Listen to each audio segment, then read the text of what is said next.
거저 받았으니 거저 주라는 제목으로 하나님 말씀 전하겠습니다. 와튼스쿨, 미국의 와튼스쿨에 아주 유명한 교수님이 계십니다. 애덤 그랜트라는 교수님이 매우 유명한 책을 하나 쓰셨어요. 그 책 이름이 Give and Take라는 책이에요. 거기에 보면 세상 사람들을 세 부류로 나누셨더라고요. 첫 번째는 이제 영어로는 매처라고 부르는 사람들인데, 이 사람들은 어떤 사람이냐면 give and take가 정확한 사람이에요. 그러니까 내가 주는 것만큼 받아야 한다고 생각하고 있고, 내가 받았으면 그게 그만큼 주어야 한다고 생각하는 사람이래요.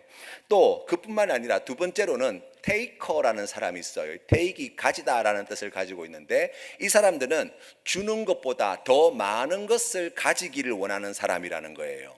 거기에 비해서 세 번째로 또 다른 부류의 사람이 있는데, 이 사람들을 동사 give, 주다에서 giver라고 하는 이름으로 명명한 사람들인데, 이 사람들은 주는 것을 많이 하는 사람들, 많은 사람들에게 좋은 것을 나누어 줄 알아야 한다고 생각하는 사람들이 있다는 거예요. 여러분, 이런 이야기를 들으면 우리 마음 가운데 제일 먼저 드는 생각이 뭐냐면, 그렇지, 세상이 좀 더 밝아지고 좋아지려면 테이커 혹은 매처와 같은 사람보다는 기버와 같은 사람들이 꼭 필요하지라고 생각합니다. 그리스도인은 어떤 사람이냐? 우리가 이 세 가지의 부류를 가지고 분류해 본다면, 하나님께서는 우리가 세상 가운데 매처나 테이커가 아니라 기버로 살아가라고 말씀하시는 것 같다는 거예요. 그래서 우리가 그와 같은 정체성을 가지고 살아가는 것, 그게 하나님께서 기뻐하시는 성도의 모습이다 라고 이야기할 수 있어요. 그런데 여러분, 우리 스스로에게 다시 한번 질문을 해보면 이런 질문을 할 수 있을 것 같아요.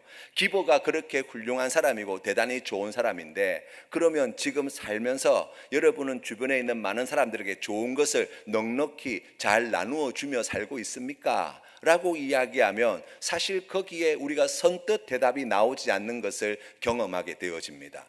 왜냐하면 우리 안에 남들에게 무언가 좋은 것을 주는 것에 대한 두려움이 있기 때문이에요. 어떤 두려움입니까? 남 좋은 일만 시키고 나한테 아무것도 돌아오는 것이 없다면, 내가 다른 사람을 위해서 좋은 것을 나눠주는 거 참 좋은데 그거 다 주고 나면 나는 아무것도 남지 않게 되어지는데, 내가 그런 삶을 살아가면서 힘들고 어려운 일을 겪게 되면 그러면 결국에는 원망하고 불평하게 될 테고, 내 삶이 이렇게 엉망진창이 되는 것을 갖다가, 그 고통을 갖다가 누가 책임져 주며 누가 그걸 갖다가 보살펴 주겠냐, 우리가 그런 마음을 가지고 있다는 거예요. 실제로 연구를 해보니까 그런 두려움이 일리가 있더라는 거예요. 무슨 말씀이냐면, 이 테이커라는 사람들과 기버라는 사람들의 평균 연봉을 갖다가 비교를 해보았더니, 실제로 이 테이커, 그러니까 남들에게 베푸는 것보다 더 많은 것을 차지하려고 하는 사람들이 남들에게 좋은 것을 주려는 사람들에 비해서 평균 연봉이 14% 이상 더 많이 받고 있다는 거예요. 뿐만 아니라 조금 더 심각하게는 범죄의 피해자, 그 범죄의 피해자 비율을 조사해 보았더니, 남들에게 조금만 주고 많은 것을 차지하려는 사람들은 남들에게 좋은 것을 많이 주려는 사람들보다 범죄 피해자 비율이 50%에 불과하다는 거예요. 그러니까 기버라고 생각하는 사람들이 더 많은 범죄의 피해자로 그렇게 실제로 고통을 겪고 있다라고 이야기합니다. 더군다나 우리가 볼 때 매우 좋은 모습, 아주 귀한 모습이라고 생각하는 기버들, 다른 사람들에게 좋은 것을 잘 나누어주는 그와 같은 사람들이 너무나 안타깝게도 직장에서 그들이 가지고 있는 정당한 실력의 22% 이상 평가절하되고 있더라는 거예요. 이 사람들이 가지고 있는 실력을 귀한 줄 모르고, 이 사람들이 행하는 그와 같은 귀한 일들을, 가치를 갖다가 잘 모르더라는 거예요. 우리가 그렇게 생각해 보면 이런 험한 세상에서 우리가 생활하기 위해서, 살기 위해서는 기버보다는 테이커가 되는 것이 훨씬 좋은 방법이 아닌가 우리가 생각해 볼 수 있어요. 실제로 그러한 자료들을 가지고 우리가 충분히 이야기할 수 있어요.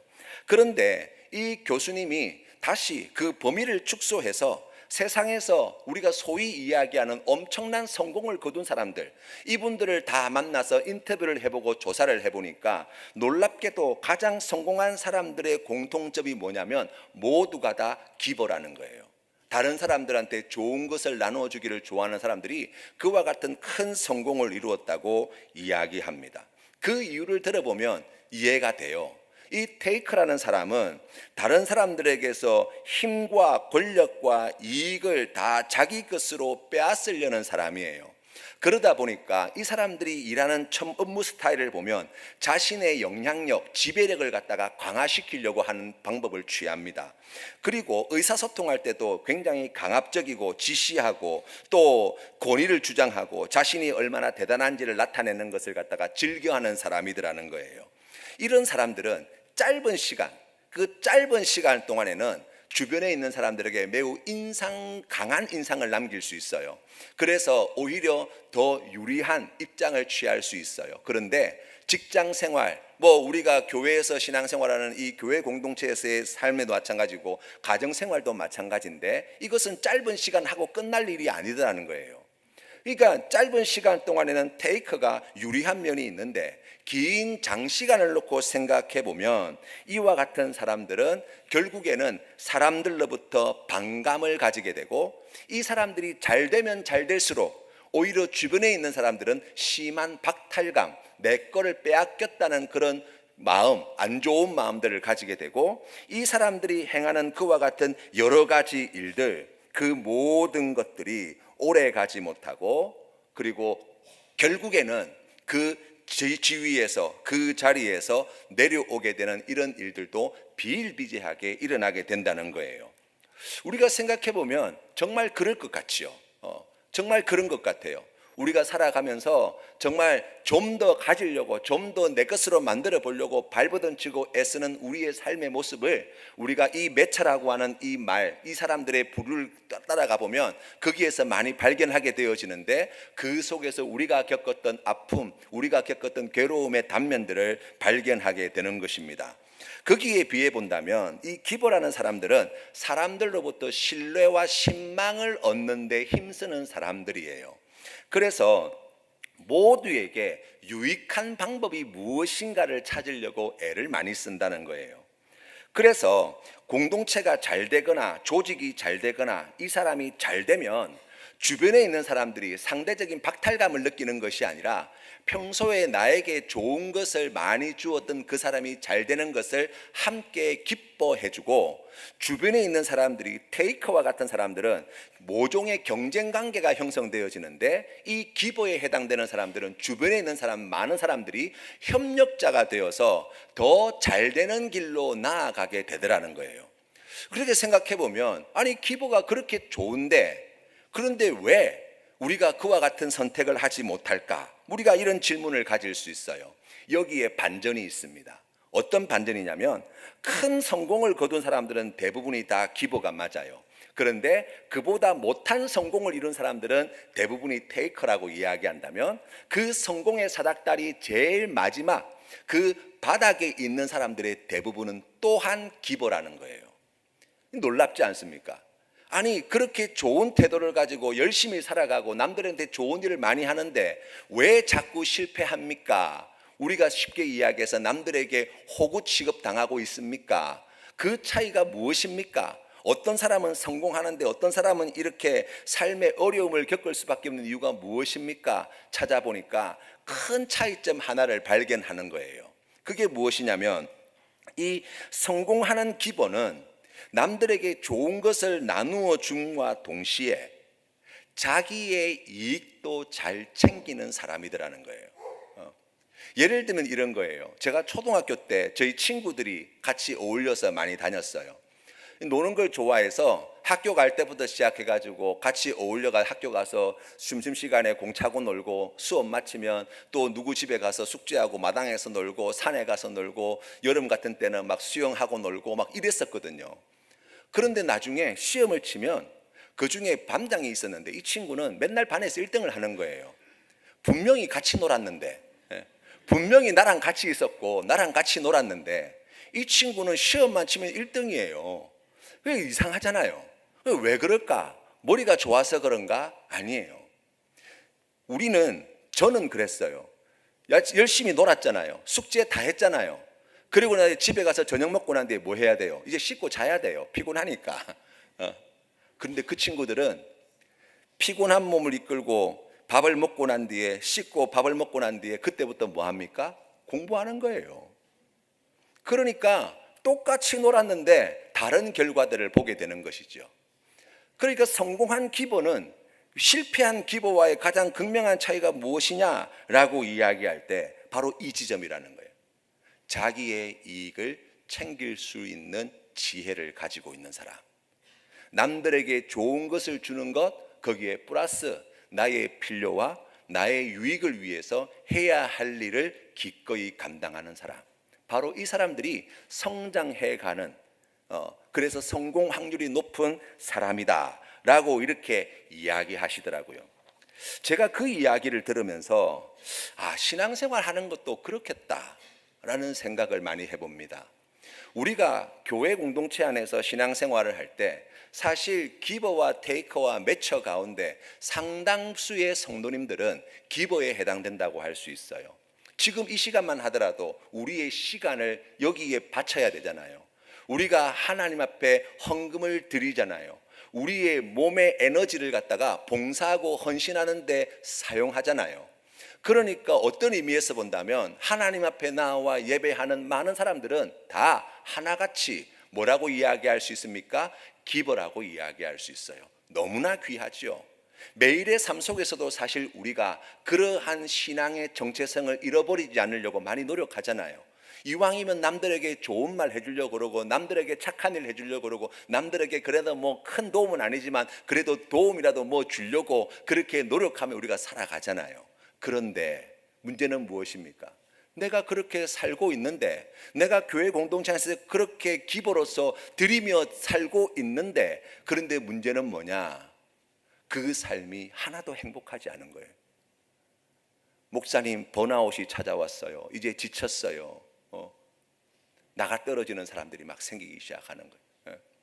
이제 연말이 되면 저한테 민원이 많이 들어옵니다. 목사님, 내년에는 제가 이거 못하겠습니다 라는 분이 한두 분이 아니에요. 그 이야기를 들어보면 거기에 에너지를 다 쏟고 나를 갖다가 소모시키는 것 같다는 거예요. 그 말은 무엇입니까? 우리가 이 그랜트 교수님의 이 이야기를 가지고 한번 진단해 본다면 그 하는 일 자체가 의미 없는 일, 가치 없는 일, 소중하지 않는 일이 아니라는 거예요. 그렇죠. 너무나 귀한 일이에요. 그런데 그 일을 잘 감당하기 위해서 한 가지 중요한 것이 있는데, 그것은 무엇이냐면 자기 자신을 돌볼 줄 알아야 된다는 거예요. 여러분, 신앙생활은 그저 되어지는 일이 결코 아닙니다. 우리가 예수 믿으며 살아가는 삶의 자리는 그냥 우리의 몸을 이 예배당에, 예배실에, 예배 시간에 앉혀 놓는 것으로 우리의 신앙의 문제는 해결되는 게 아니에요. 어떻게 생각해 보면 우리가 하나님 앞에 많은 것을 드린다라고 이야기한다면 작용과 반작용의 물리학의 법칙이 있잖아요. 그러면 그만큼 작용이 되어진다면 거기에 합당한 반작용으로서 체험받아야 하는 것들이 필요하다는 거예요. 그것을 체험받지 못하면, 자신의 영적인 상태를 돌보지 못하면, 그러면 곧 탈진할 수밖에 없고, 생각해보면 우리의 신앙에 큰 난강과 좌절과 실패를 경험할 수밖에 없어요. 열심히 하다가, 충성하다가, 봉사하다가, 헌신하다가 그렇게 쓰러진다고요. 예수님께서는 공생의 사역을 시작하시면서 제일 먼저 하신 일이 뭐냐라고 이야기하면 제자를 부르시는 일이었어요. 생각해보면 하나님의 아들이신 예수님이 다른 누구의 어떤 도움이 필요하실 리가 없잖아요. 그런데 우리 예수님은 제자들을 찾아가셨어요. 찾아가시고 그들을 불러주셨어요. 그리고 그들을 제자로 삼고 3년 동안 우리 예수님과 함께 먹고 마시고 하는 그 일을 감당하게 하셨어요. 우리가 오늘 성경 말씀, 이 10장 말씀은 그 제자들을 전도하기 위하여 파송하신 기사가 자세히 기록되어져 있는 말씀인데, 여러분, 이 10장 말씀, 우리가 읽은 본문 말씀 앞쪽에 보시면 2절부터 무엇을 말씀하고 있냐면 그 제자들의 이름을 우리에게 가르쳐 주시는 것으로 시작합니다. 12사도의 이름은 이러하니 베드로라 하는 시몬을 비롯하여 그의 형제 안드레와 세베대의 아들 야고보와 쭉쭉 넘어가서 마지막 가룟 유다까지 말입니다. 여러분, 왜 하나님께서 이 12제자들을 파송하시는 이 이야기를 우리에게 주시면서 그 이름을 먼저 말씀하셨는가를 질문을 가져보셔야 돼요. 성경에서는 이름이라고 하는 것은 그 사람 존재 전부를 담고 있는 거예요. 그 사람의 어떠함을 응축해서 한 단어로 표현할 때 이름을 이야기합니다. 그러니까 여기에 나와 있는 이 이름은 이 사람 각자가 어떠한 사람인가를 우리에게 보여주는 거라고요. 생각해 보십시오. 예수님의 제자들이 어떤 사람들이었습니까? 사실 사회적으로 보면 성공한 사람들이 아니에요. 똑똑한 사람들이 아니에요. 어떤 사람은 세상 사람들로부터 그때 당시 유대 사회에서 이 지탄의 대상이 되었던 사람들이잖아요. 세리와 같은 사람들, 또 매우 열성적이고 극렬분자들, 이 극단적인 사람들, 열심당원들도 함께 있었고, 우리가 잘 알고 있는 베드로와 같은 사람들은 어부였는데, 이 어부라는 직업은 사실 그때 당시 이스라엘 사회에서 그렇게 대단히 존경받는 직업이 아니었단 말이죠.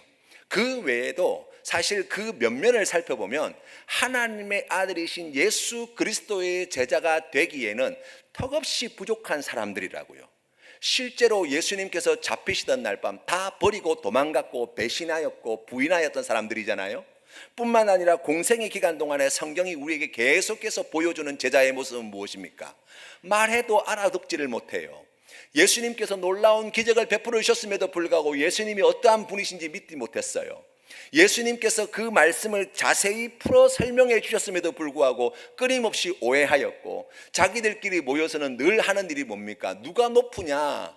우리 예수님이 이스라엘의 왕이 되면 누가 오른편에 앉을 것이냐? 그것 가지고 서로 다툼하는, 논쟁하는 이야기들이 계속해서 기록되어 있다고요.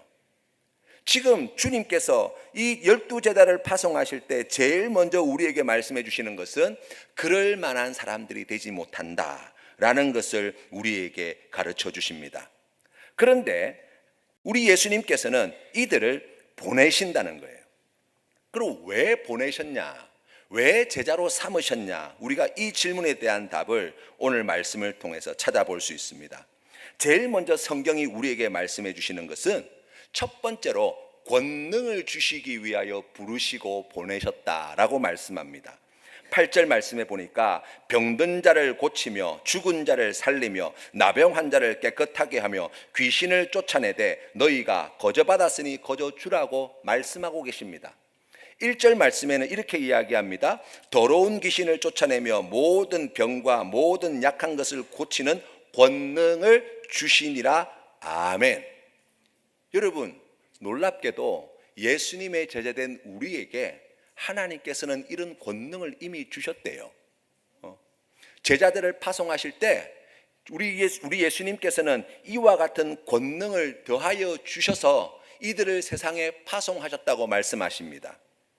여러분, 우리가 이번에 학예 아울리지 사역을 감당하기 위해서 우리 교회 성도님의 약 한 4분의 1 정도가 이 사역에 동참합니다. 100분이 넘거든요. 거기에 많은 재정일이 함께 투입되어 있고, 이것을 준비하기 위해서 오랜 시간 동안 보이는 곳에서 보이지 않는 것을 많은 분들이 희생하고 또 헌신하고 섬겨와서 이 사역들이 준비되어지고 있어요. 생각해보면 하나님께서 우리에게 이 귀한 사명을 맡기시고 우리를 저 소가야 교회 고성 땅에 보내시는 목적, 그 이유가 무엇이냐라고 이야기할 때 오늘 주신 말씀이 우리에게 가르쳐 주시는 것은 이와 같은 능력을 행하라고 우리를 보내시고 이 귀한 능력을 행하도록 하기 위하여 이미 우리에게 주신 것이 있다고 말씀하시는데, 이 권능을 우리에게 이미 주셨다고 말씀하시는 거예요. 여러분, 믿어지세요?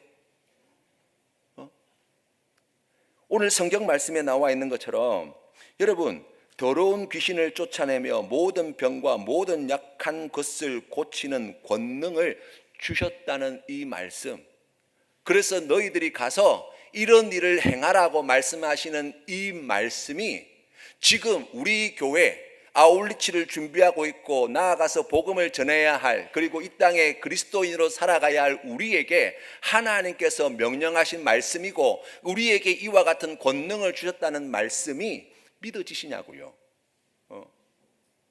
그랬으면 좋겠습니다. 제발 좀 그렇게 되었으면 좋겠습니다 싶은 생각이 들지 않으세요? 하나님은 빈말하시는 분이 아니십니다.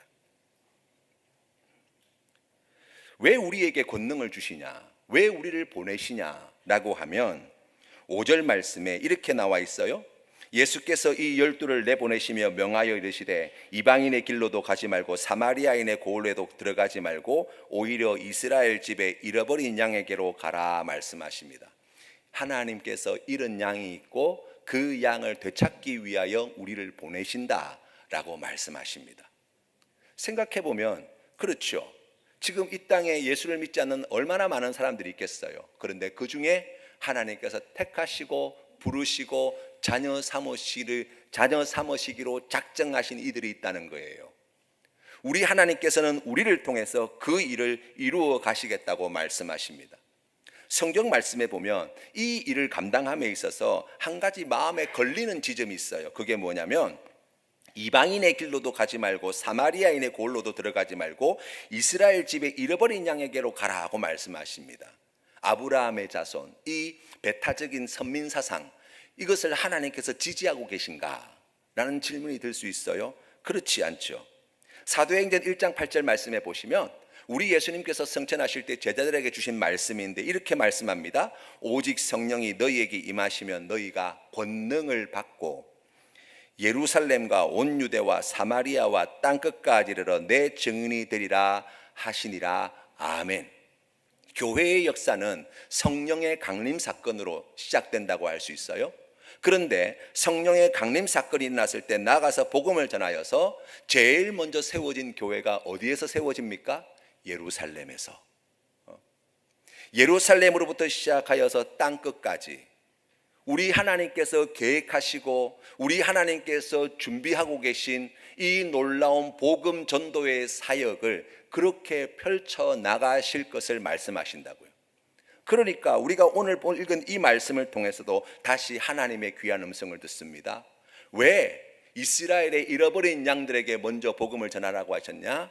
바로 예루살렘에 교회를 세우시고 거기로부터 열방 가운데 땅끝까지 복음을 전거할 놀라운 구원의 계획을 하나님께서 가지고 계시고 그것을 역사 가운데 이루어가고 계신 분이 하나님이시며 마침내 그 일을 성취해 내시기 때문이라고 말씀하는 거예요. 자, 그러면 우리가 여러분 이런 질문을 가질 수 있어요. 우리가 교회가 세워지는 곳마다 복음이 증거되어지는 곳마다 이런 놀라운 일들, 우리가 앞에서 보았던 그와 같은 놀라운 권능이 나타난다는 말입니까? 우리에게 그런 권능을 주셨단 말입니까? 여러분 어떻게 생각하십니까? 7절 말씀에 이렇게 말씀합니다. 가면서 전파하여 말하되 천국이 가까이 왔다 하고. 천국이 어떤 곳입니까?